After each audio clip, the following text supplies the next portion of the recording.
It says asymmetrical warfare refers to a strategy where one side in a conflict uses unconventional, creative, and low resource tactics to counter a much stronger opponent. Whether it's going head to head in traditional battle, it's like David versus Goliath. The underdog exploits weaknesses, surprises, or indirect approaches to level the playing field or even win. In a military sense, which you'll be more familiar with, it's original context. Think of guerrilla fighters using hit and run ambushes, sabotage, or propaganda against a massive army with tanks and air support. The weaker side avoids direct confrontation and focuses on wearing down the enemy over time.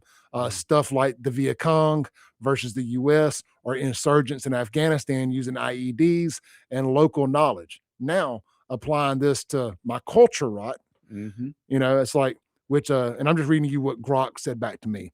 It says, which you framed as things like societal decay, broken family structures, crime spikes, or dominant narratives pushing harmful values. Asymmetrical warfare in a cultural or political fight means outsmarting the establishment without matching their power. The rot might be backed by big institutions, media, Hollywood, academia, or even government policies. So you don't fight symmetrically by building your own billion-dollar network. Instead, we win the asymmetrical warfare by using memes, viral social media, humor, low-cost ways to spread ideas that mock or undermine the right. Think how conservative creators like the Babylon Bee or individual X accounts flip narratives with satire. It's cheap, spreads fast, and erodes credibility without needing a TV time slot. Then boycotts and grass movements target weak points like pulling support from woke brands, i.e., the Bud Light backlash. It's asymmetrical because a few organized voices can tank stock prices or force policy change without controlling the company. Then alternative education slash cultural building. This is the part that interests me the most. Yep. Create parallel systems like homeschooling networks, independent media, podcast, Substack, or radio, community groups that promote traditional values. This starves the right by opting out and building from the ground up rather than reforming a broken system directly. And last, psychological ops. Highlight hypocrisies or use storytelling to shift public opinion subtly.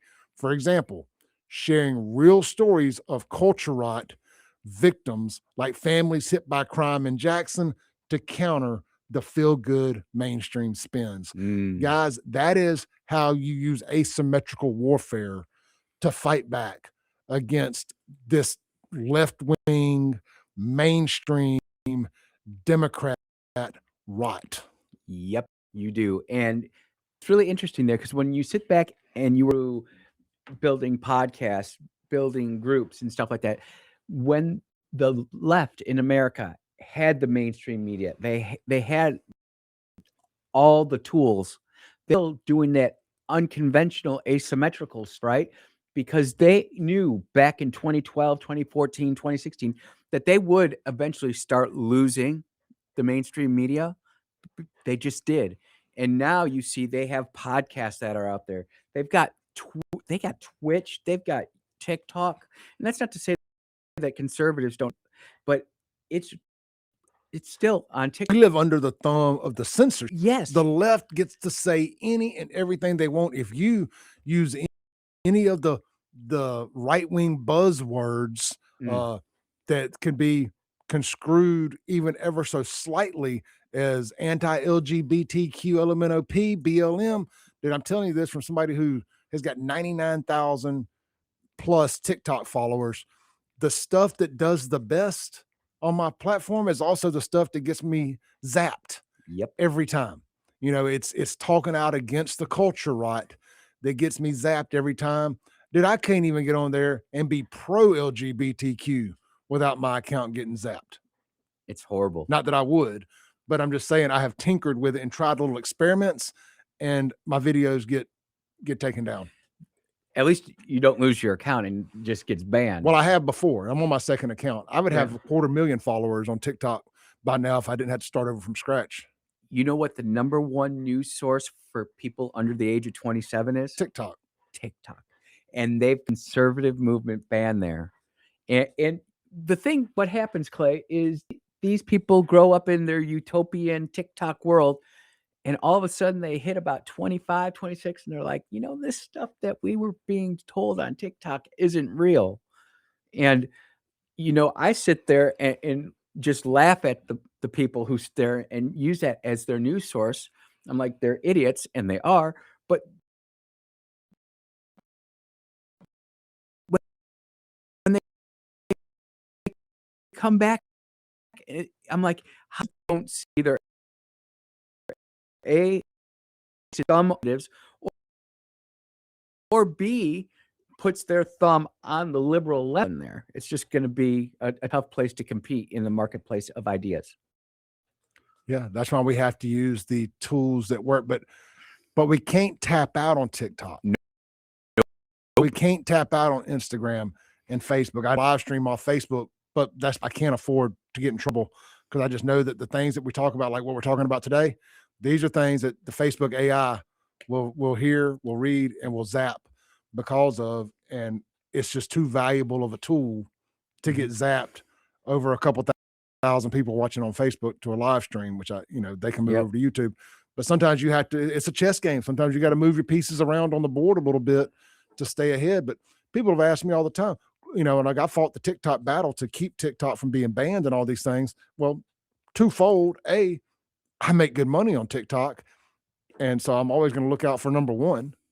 And B, you can't be claiming to be a soldier in the culture war if you're not even on the battlefield. Yep. TikTok is the most important battlefield in this culture war in 2025, 2026, and moving forward until it's not. But right now, it still is.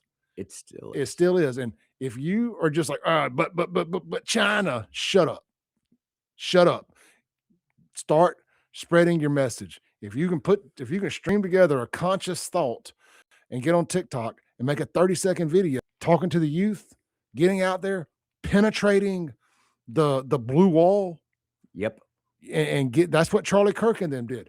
That's why they hated him so much. He was able to penetrate the blue wall on these college campuses. And that's why they killed him, because he was getting through to people. Mm-hmm. You can kill a man, you can't kill the dream, or you can't kill the message. That's why we still to this day, given all of his personal things that we found out and everything else, while Martin Luther King's message still beats, and why people on the left and the right, have respect for the message. They killed the man. The man was flawed. All these things, whether you agree with him or not. The "I Have a Dream" speech is still one of the most legendary speeches of all time.